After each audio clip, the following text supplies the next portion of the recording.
Easter குண்டு தாக்குதல் தொடர்பாக இன்றைய தினம் ஒரு தீர்ப்பு வழங்கப்பட்டிருக்கிறது. தகவல்கள் தெரிந்தும் அதற்கேற்ற நடவடிக்கை எடுக்க தவறினார் என்று சொல்லப்படுகின்ற அப்போதைய காவல்துறை அதிபராக இருந்த பூஜித் ஜெயசுந்தரவுக்கு இன்றைய தினம் மரண தண்டனை விதிக்கப்பட்டிருக்கிறது. அவை தொடர்பாக ஆராய போகிறோம். அதே வேளையில் நாமல் ராஜபக்ச தனது தந்தை தொடர்பாக ஒரு குற்றச்சாட்டை முன்வைத்திருக்கிறார். தந்தை செய்தது மிக பெரும் தவறு என்பது போன்று ஒரு கருத்தை இன்றைய தினம் தெரிவித்திருக்கிறார். அது எதற்காக, ஏன் என்பது தொடர்பாகவும் ஆராயப்போகிறோம். அதே வேளையில் கோத்தபாய ராஜபக்சவின் குரல் பதிவு தொடர்பாக பல்வேறுபட்ட விமர்சனங்கள் இப்பொழுது எழுந்திருக்கின்றன.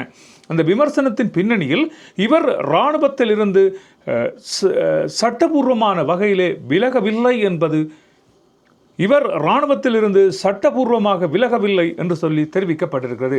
அதன் பின்னணிகள் தொடர்பாகவும் ஆராய்வுதான் இன்றைய காணொலியாக இருக்க போகிறது. வாருங்கள் காணொலிக்குள் செல்வோம். யாராவது சப்ஸ்கிரைப் பண்ண பார்க்குறீங்கன்னு சொன்னால் தயவு செய்து சப்ஸ்கிரைப் பண்ணி போட்டு காணொலியை பாருங்கள். இன்று 31 ஜூலை மாதம் 2026 வெள்ளிக்கிழமை. இன்று இடம்பெற்றிருக்கின்ற சம்பவங்கள் தொடர்பாக ஆராய்வுதான் இன்றைய காணொலியாக இருக்க போகிறது. சரி, வாருங்கள் காணொலிக்குள்ளே செல்லலாம்.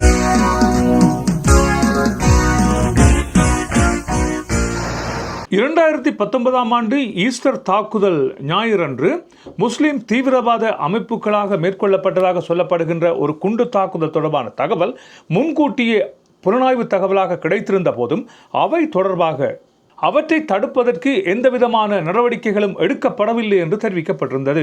இதற்கு யார் பொறுப்பு கூற வேண்டும் என்பது நீண்ட காலமாக ஒரு விவாத பொருளாகத்தான் இருந்து வந்திருக்கிறது. ஏனென்று சொன்னால் இவர்களுக்கு தெரிந்திருக்கிறது ஒரு ஈஸ்டர் தாக்குதல் ஒரு தீவிரவாத அமைப்பால் மேற்கொள்ளப்பட போகிறது. புலனாய்வு அறிக்கைகள் வந்துவிட்டன. ஆனால் இந்த புலனாய்வு அறிக்கைகள் ஏன் நடைமுறைப்படுத்தவில்லை, இது ஏன் உதாசீனமாக விடப்பட்டது என்பது தொடர்பாக காலங்காலமாக இது விவாதத்துக்கு எடுத்துக்கொள்ளப்பட்டு பல்வேறுபட்ட கேள்விகள் கேட்கப்பட்டு வந்தன. அப்படி இருக்கின்ற நிலைமையில் இன்றைய தினம் இந்த நாட்டினுடைய சட்டம் ஒழுங்கு விதிகளை யார் பாதுகாக்க வேண்டும் என்பது தொடர்பாக ஒரு தீர்ப்பு வழங்கப்பட்டிருக்கிறது. நாட்டினுடைய சட்டம் ஒழுங்கு மற்றும் பொதுமக்களின் பாதுகாப்பு குறித்து பிரதான பொறுப்பேற்க வேண்டியவர் அப்பொழுது யாராக இருந்தார் என்று சொன்னால் காவல்துறை அதிபராக இருந்த பூஜித் ஜெயசுந்தர என்பது அவர் மீது சுமத்தப்பட்டிருக்கின்ற குற்றமாக இருந்து வந்த நிலையிலே அந்த தாக்குதலை நடத்துவதற்கு இவர் ஏன் நடவடிக்கை எடுக்கவில்லை என்று பல்வேறுபட்ட விவாதங்கள் காலங்காலமாக இடம்பெற்று வந்திருந்தன. இப்படி இழுபட்டு போய்கொண்டிருந்த இந்த வழக்கின் விசாரணைகள் இந்த அரசாங்கம் பதவியேற்ற காலத்திலிருந்து மிக மிக விரைவுபடுத்தப்பட்டிருந்தன. ஏனென்று சொன்னால் இந்த அரசாங்கம் பதவியேற்ற காலத்திலே, அதாவது இந்த அரசாங்கம் போட்டியிடுவதற்கு முன்னமே தங்களது வாக்குறுதிகளாக வழங்கி கொண்டிருந்தன. இந்த ஈஸ்டர் தாக்குதல் தொடர்பாக தாங்கள் சரியான ஒரு நடவடிக்கை எடுப்போம் என்பதாக தெரிவிக்கப்பட்டிருந்தது. அதன் ஒரு அங்கமாக பல்வேறுபட்டவர்கள் கைது செய்யப்பட்டு இப்பொழுது விசாரணைகள் இடம்பெற்று வருகின்றன. இந்த ஈஸ்டர் தாக்குதலுக்கு யார் மூளையாக செயற்பட்டார்கள், யார் இதன் பின்னணியில் இருந்தார்கள் என்பதெல்லாம் இப்பொழுது விசாரணைக்கு உட்படுத்தப்பட்டு வந்து கொண்டிருக்கின்றன. அப்படி இருக்கின்ற நிலைமையில் இன்றைய தினம் பூஜித ஜெயசுந்தர மற்றும் ஹேமஸ்ரீ பெர்னாண்டோ ஆகியோர்களின் இந்த வழக்கினான தீர்ப்பு இன்றைய தினம் வழங்கப்பட்டிருக்கிறது.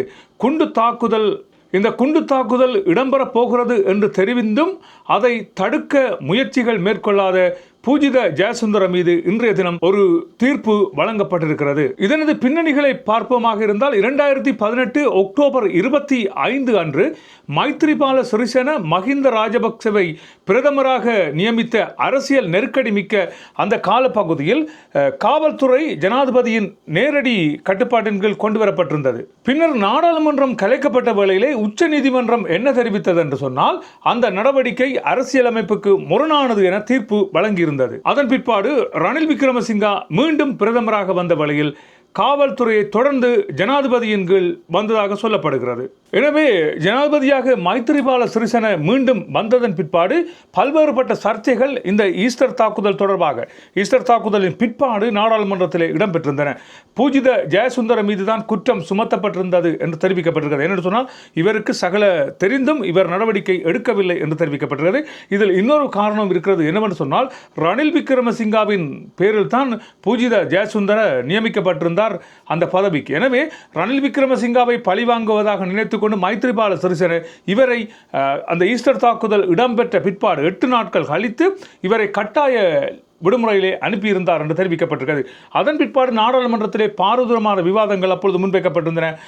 அதாவது பீல் மாஸ்டர் சரத் பொன்சேகா நாடாளுமன்றத்திலே உரையாற்றுகின்ற போது தனியே பொலிஸ்மா அதிபரை மட்டும் நீங்கள் பதவி நீக்கம் செய்வதால் இந்த ஈஸ்டர் தாக்குதலுக்குரிய முழுமையான குற்றவாளிகளை கண்டுபிடித்துவிட முடியாது, இதன் பின்னணியில் அரசாங்கத்தில் இருக்கின்ற பலரும் இருக்கிறார்கள் என்று அன்றைய தலைமை பீல் மாஸ்டர் சரத் பொன்சேகா தெரிவித்திருந்தார். சரத் பொன்சேகாவுக்கும் மஹிந்த ராஜபக்சவுக்கும் இருக்கின்ற பகை காரணமாக பீல் மாஸ்டர் இவ்வாறு சொல்கிறார் என்று பலர் அப்பொழுது தெரிவித்திருந்தாலும் கூட இப்பொழுது வந்திருக்கின்ற விடயங்களின் அடிப்படையில் இந்த திட்டங்கள் யாவும் கோத்தபாய ராஜபக்சவால் திட்டமிட்டு நடத்தப்பட்டன என்று தெரிவிக்கப்பட்டிருக்கிறது. எனவே பூஜித ஜெயசுந்தரவுக்கு தகவல் தெரிந்திருக்கிறது. ஆனால் இவர் தடுக்க தவறித்தான் இத்தனை உயிரிழப்புகளும் இடம்பெற்றிருக்கின்றன என்பது தொடர்பாகத்தான் இவருக்கு இன்றைய தினம் இந்த மரண தண்டனை வழங்கப்பட்டிருக்கிறது. ஆனாலும் மரண தண்டனை வழங்கப்பட்டிருந்தாலும் இலங்கையில் மரண தண்டனை என்பது நடைமுறையில் இல்லாத ஒரு விடயமாக இருக்கிறது. அவர் ஆயுள் காலம் வரைக்கும் சிறையிலே இருக்க வேண்டிய ஒரு கட்டாயம் பெறும். ஆனாலும் ஆட்சி மாற்றங்கள் வருகின்ற வேளையில் ஜனாதிபதி மன்னிப்பு என்ற பெயரில் இவர்களெல்லாம் வெளியே கொண்டு வரப்படுவார்கள் என்கின்ற ஒரு கதையும் இப்பொழுது உலாவத் துவங்கி இருக்கிறது. அதே வேளையில் இந்த ஈஸ்டர் தாக்குதலின் பின்னணியில் பலர் இருக்கிறார்கள் என்று பல்வேறுபட்ட காலகட்டங்களில் தெரிவிக்கப்பட்டு வந்து கொண்டிருக்கிறது. விசாரணைகள் இடம்பெற்று வருகிறது. யாரும் தண்டிக்கப்பட்டதாக தெரியவில்லை. அரசாங்கம் பொறுப்பேற்று இப்பொழுது 2 வருடங்களை கடந்திருக்கிறது. இந்த 2 வருடங்களில் இந்த அரசாங்கம் விசாரணை என்ற பெயரில் கைதுகளை செய்து கொண்டிருக்கிறதை ஒழிய இதனது முக்கியமான நபராக கருதப்படுகின்ற அந்த நபர் எப்போது கைது செய்யப்படுவார் என்பதுதான் மக்களது கேள்வியாக இருக்கிறது. இதன் பின்னணியில் நின்று அரசியல் அமைத்தவர்கள் யார்? இந்த அரசியல் அமைப்பதற்கு இவர்கள் கைக்கொண்ட கைங்கரியங்கள் என்ன? மக்களின் உயிர்களை வைத்து அரசியல் செய்தவர்கள் இன்று அப்பாவிகள் போல் நாடகம் ஆடுகின்றார்கள் என்பதுதான் மக்களின் கேள்விகளாக இருக்கிறது. அவர்கள் எப்பொழுது தண்டிக்கப்பட போகிறார்கள்? மக்களின் உயிர்களின் மீது ஏறி நின்று உலா வந்த அந்த அரசியல் பெருந்தலைகள் எப்பொழுது கைது செய்யப்படுவார்கள் என்பதுதான் மக்களது கேள்விகளாக இருக்கிறது.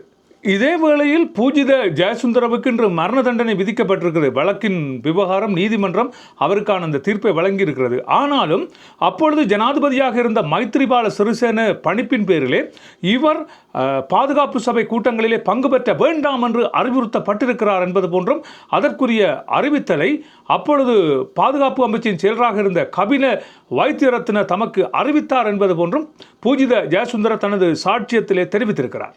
இதேவேளையில் கட்டாய விடுமுறையில் அனுப்பப்படுவதற்கு முன்னர் மைத்ரிபால சிறிசேனவால் இவருக்கு தெரிவிக்கப்பட்டிருக்கிறது, நீங்களாக பதவி விலகி கொள்ளுங்கள் அல்லது உங்களை நாங்கள் கட்டாய விடுமுறையில் அனுப்புவோம் என்பது போன்று தெரிவிக்கப்பட்டிருக்கிறது. இப்படி பார்க்கின்ற வேளையில் மைத்ரிபால சிறிசேனவும் இதன் பின்னணியில் செயல்பட்டிருக்கிறாரா என்கின்ற ஒரு கருத்தும் இப்பொழுது எண்ண தோன்றுகின்றது. பாதுகாப்பு சபை கூட்டத்திலே தன்னை பங்கு பெற்ற வேண்டாம் என்று ஜனாதிபதி பணிப்புரை விடுத்து தான் அதிலிருந்து விலக்கப்பட்டிருக்கின்ற நிலையில் இது தொடர்பாக தான் நடவடிக்கை எடுக்கவில்லை என்று தன் மீது குற்றம் சுமத்துவது எந்த வகையில் நியாயம் என்பது போன்றும் இவர் தெரிவித்திருக்கிறார். ஆனால் மைத்ரிபால சிறிசேன தெரிவித்திருக்கிறார் என்னவென்று சொன்னால், ஈஸ்டர் தொடர்பான புலனாய்வு அறிக்கைகள் ஜனாதிபதியாக இருந்த தனக்கு அறிவிக்கப்படவில்லை என்று தெரிவித்திருக்கிறார். இப்படி இருக்கின்ற நிலைமையில் ஈஸ்டர் தாக்குதல் இடம்பெற்றதன் பிற்பாடு ஹேமசிறி பெர்னாண்டோ மற்றும் பூஜித ஜெயசுந்தர ஆகிய இருவரும் ஜூலை மாதம் 2ஆம் தேதி 2019ஆம் ஆண்டு அன்று கைது செய்யப்பட்டிருந்தார்கள் என்பதும் குறிப்பிடத்தக்க ஒரு விடயமாக இருக்கிறது. இவர்கள் இருவரும் மேற்கொள்ளப்பட்ட விசாரணைகளிலே தங்களுக்கு தகவல் தெரிந்திருக்கிறது என்பதை ஒப்புக்கொண்டிருந்தார்கள். ஆனாலும் தாங்கள் தடுப்பதற்கு முயற்சிகள் மேற்கொள்ளவில்லை என்பது போன்று அவர்களை ஒப்புக்கொண்டிருக்கிறார்கள். 2019ஆம் ஆண்டு ஜூலை மாதம் 9ஆம் தேதி அப்பொழுதைய பாதுகாப்பு செயலாளராக இருந்த ஹேமசிறி பெர்னாண்டோ மற்றும் பொலிஸ்மா அதிபர் பூஜித ஜெயசுந்தரவுக்கு எதிராக சட்டமா அதிபர் திணைக்களம் ஒரு நடவடிக்கை ஒன்றினை மேற்கொண்டு இவர்கள் தொடர்பாக வழக்கினை சட்டமா அதிபர் திணைக்களம் தான் தாக்கல் செய்திருந்தது. பொதுமக்களின் உயிரை காப்பதற்கு இவர்கள் தவறி இருக்கிறார்கள் என்ற அடிப்படையிலே குற்றவியல் சட்டத்தின் கீழ் இவர்கள் மீது வழக்குகள் தாக்கல் செய்யப்பட்டிருந்தன. இருவரும் பின்னர் பிணையிலே விடுவிக்கப்பட்டிருந்தார்கள். இதன் பின்னணியில் ஈஸ்டர் தாக்குதல் தொடர்பாக விசாரணைக்காக ஒரு ஜனாதிபதி விசாரணை குழு ஒன்று அமைக்கப்பட்டு அவை விசாரணைகளை மேற்கொண்டிருந்தது என்பதையும் நாங்கள் அறிந்திருந்தோம். அந்த விசாரணை ஆணைக்குழுவிலே முன்னாள் ஜனாதிபதி மைத்ரிபால சிறிசேன, அப்பொழுது பிரதமராக இருந்த ரணில் விக்ரமசிங்கா, பாதுகாப்பு அதிகாரிகள், புலனாய்வு அதிகாரிகள் மற்றும் பல அதோடு சம்பந்தப்பட்டார்கள் என்று சொல்லப்படுகின்ற பலர் அந்த ஆணைக்குழு முன் வந்து சாட்சியம் வழங்கியிருந்தார்கள் என்றும் தெரிவிக்கப்பட்டிருந்தது. அந்த ஆணைக்குழு முன் சாட்சியம் வழங்கிய இவர்களிடம் இந்தியாவின் புலனாய்வு பிரிவிடமிருந்து பல்வேறுபட்ட கட்டங்களாக தங்களுக்கு தகவல்கள், எச்சரிக்கைகள் வழங்கப்பட்டிருந்தன என்பது தொடர்பாக அப்பொழுது ஒத்துக்கொள்ளப்பட்டிருந்தது. ஆனால் அதற்கான பாதுகாப்பு ஏற்பாடுகளை மேற்கொள்வதற்கு தங்களுக்கு கடுமையான அல்லது நிறைந்த குறைபாடுகள் அப்பொழுது இருந்ததாகவும் இவர்கள் தரப்பால் சொல்லப்பட்டிருந்தது.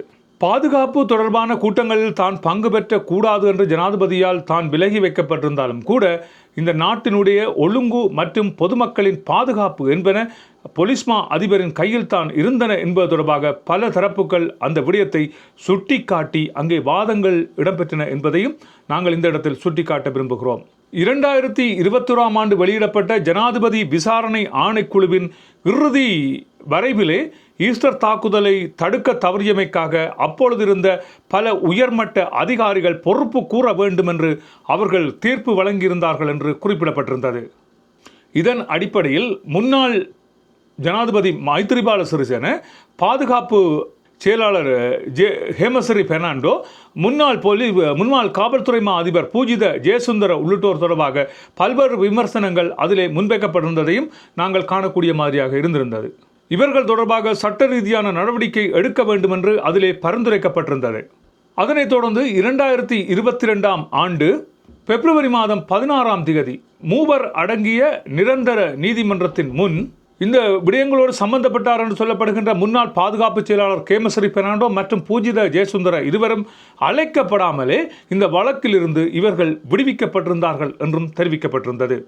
இந்த தீர்ப்பு தொடர்பாக இது ஏற்றுக்கொள்ள முடியாது என்பதை கருத்திலே கொண்டு சட்டமா அதிபர் திணைக்களம் என்ன செய்தது என்று சொன்னால், மேல்முறையீட்டு நீதிமன்றத்திலே ஒரு வழக்கு ஒன்றை தாக்கல் செய்திருந்தார்கள்.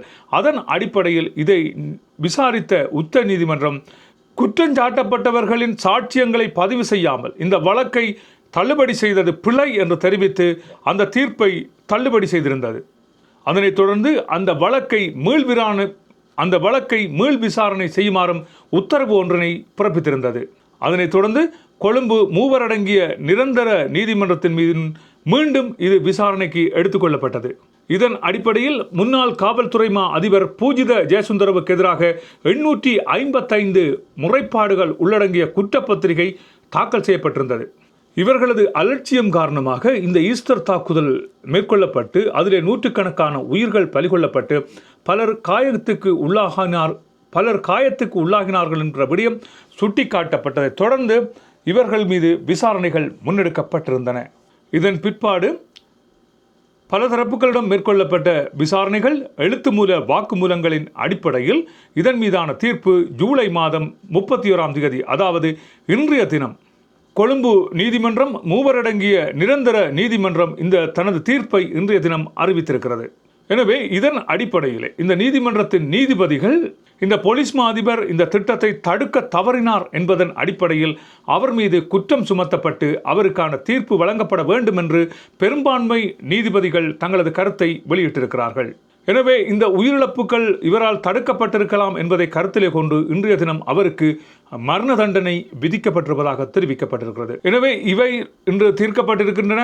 எனவே இவருக்கு இன்று மரண தண்டனை விதிக்கப்பட்டிருக்கிறது. இலங்கையின் சட்டத்தின்படி மரண தண்டனை நடைமுறையில் இருக்காது என்றும் தெரிவிக்கப்பட்டிருக்கிறது. பார்ப்போம் இது தொடர்பாக என்ன இடம்பெறப் போகிறது, இவர்கள் மேன்முறையீடு செய்வார்களா அல்லது இது இறுதி தீர்ப்பாக வரப்போகிறதா என்பதை நாங்கள் பொறுத்திருந்து பார்த்துக் கொள்ளலாம். சரி, இவை இப்படி இருக்கின்ற வேளையில் இன்றைய தினம் நாமல் ராஜபக்ச ஒரு கருத்தை தெரிவித்திருக்கிறார்.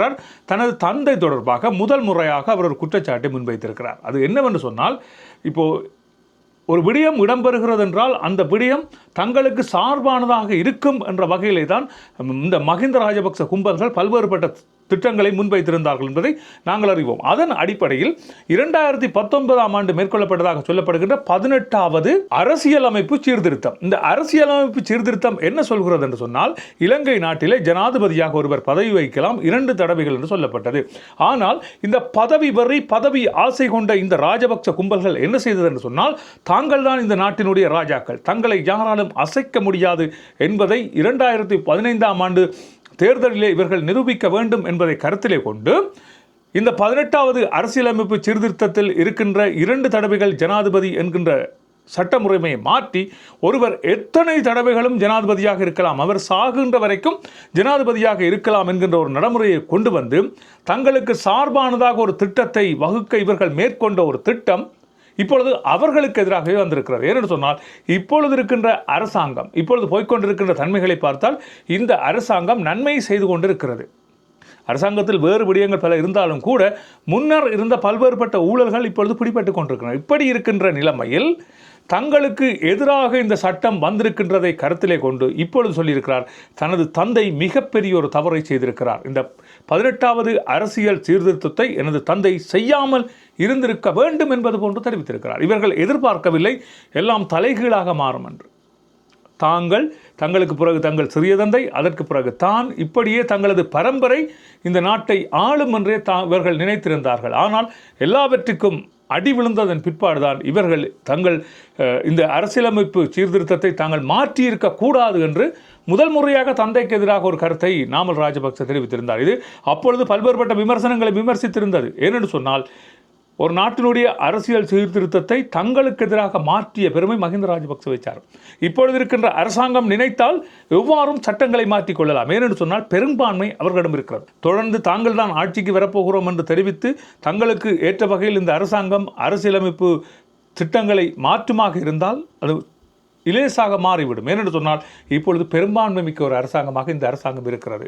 ஆனால் இது சாத்தியப்படுமா என்றால் இந்த அரசாங்கம் அப்படி செய்யாது என்று தெரிவிக்கப்படுகிறது.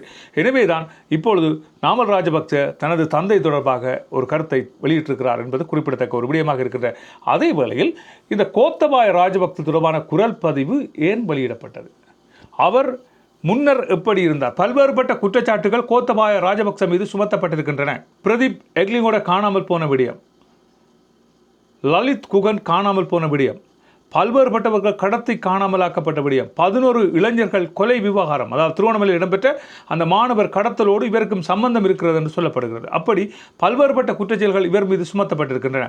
அப்படி இருக்கின்ற நிலைமையில் மக்கள் மத்தியில் ஒரு பச்சாத்தாப அலையை ஏற்படுத்துவதற்காக தான் அமைதியானவர், மிகவும் சாந்தமானவர் என்று காட்டுவதற்காக தான் அமைதியாக இருக்கிறேன், என்னை தொந்தரவு செய்யாதீர்கள் என்பது போன்று இவர் கருத்தை தெரிவித்திருக்கிறார். பல்வேறுபட்ட ஊடகவியலாளர்கள் கடத்தலோடு சம்பந்தப்பட்டவர், பல ஊடகவியலாளர்களை கடத்தி ஒரு சிங்கள பெரும்பான்மையின ஊடகவியலாளர் ஒருவர் 2 கால்கள் முறிக்கப்பட்ட நிலையில் புலம்பெயர்ந்த நாடொன்றில் இருக்கிறார். அவருக்கு தனது கால்கள் வலிக்கின்ற வேளையிலெல்லாம் கோத்தபாய ராஜபக்ச ஞாபகம் பெறும் என்று அவர் தனது ட்விட்டர் தளத்தில் எழுதியிருக்கிறார். எனவே இவ்வாறு பல்வேறுபட்ட ஒரு புலனாய்வு அமைப்பையே தன் பின்னால் வைத்து இயக்கினார் என்று சொல்லப்படுகிறது. அதுக்கு இராணுவத்திலிருந்து சம்பளம் வழங்கப்பட்டிருக்கிறது என்கின்ற விடயமும் தெரிய வந்திருக்கிறது. இப்படியெல்லாம் செய்த ஒரு மிக பெரும் ஒரு கொடூர மனம் கொண்ட ஒருவர் இப்பொழுது சாந்தமாகிவிட்டாராம். இது மக்கள் மத்தியிலே தாங்கள் மீண்டும் உயிர் பெறுவதற்குரிய ஒரு நடவடிக்கையாக பார்க்கப்பட்டிருக்கிறது என்று சொல்லப்படுகிறது. மக்கள் இவற்றையெல்லாம் புரிந்து கொண்டு இவர்களுக்கு மீண்டும் இவர்களை அரசாங்கத்தில் அமர்த்துவதற்கு மக்கள் ஒன்றும் மாங்காய் மடையர்கள் இல்லை. இவை தொடர்பாக நீங்கள் என்ன நினைக்கிறீர்கள் என்பதை உங்கள் கருத்திலே தெரிவிங்கள். மீண்டும் சந்திக்கலாம். நன்றி, வணக்கம்.